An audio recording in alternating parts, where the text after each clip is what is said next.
Կառավարության ծրագիրը դա իրապես բաժանարար գիծ է։ Նախորդ 8 տարվա համեմատ ինքը մի տարբերություն ունի, կարևոր տարբերություն։ Նախորդ 8 տարվա ընթացքում այս կառավարությունը վարելով վատ արտաքին քաղաքականություն բերել է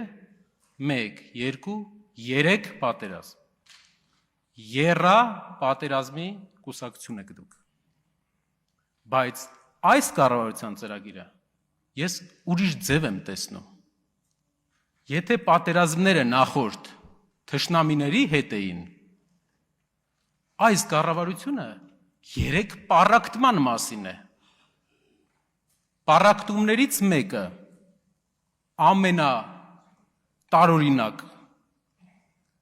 քաղաքացիության ինստիտուտի վերարժևորման տակ տրված է մի հարց, որ Սփյուռքի հայերը պետքա գան Հայաստան երկար ապրեն, նոր քաղաքացիություն ստանան։ Այսինքն Հայաստանը վերարժևորում է իր մոտեցումը հայության հանդեպ։ Մարդը, ում թոռը ծնվել է Հայաստանից դուրս,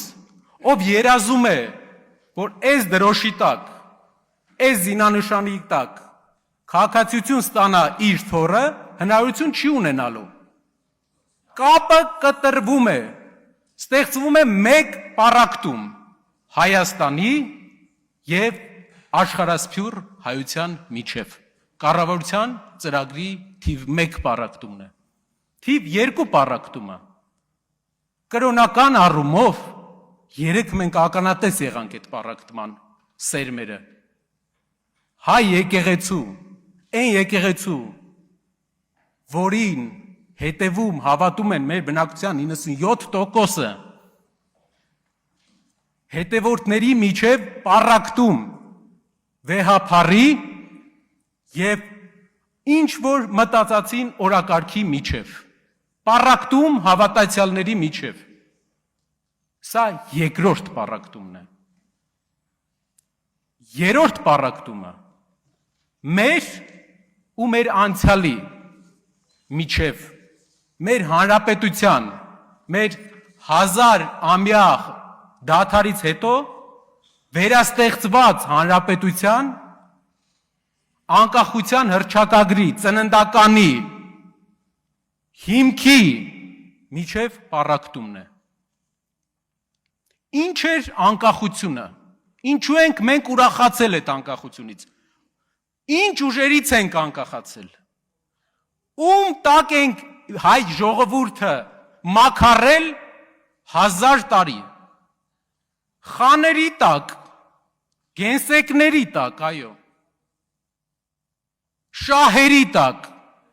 իսկ ովքեր են այդ խաները։ Այդ խաները բեղերով խաներ են, 50 տարի երկիրը, իրենց երկրները կառավարող, մեր ժողովրդին հարստահարող, այդ մարդկանցից ենք մենք անկախացել։ Այդ մարդկանց մաքարանքի միջով հայ ժողովուրդը այդ մարդկանց տակից բերել է անկախություն։ Իսկ հիմա ինչպես ենք, ինչ ենք ուզում անենք մենք, մի նոր խանի ցուցումով փոխենք մեր անկախության հռչակագիրը, մեր ծննդականը, մի նոր խանի հրամանով մենք փոխենք այն հռչակագիրը, որը մեզ ազատագրեց այդ խաներից։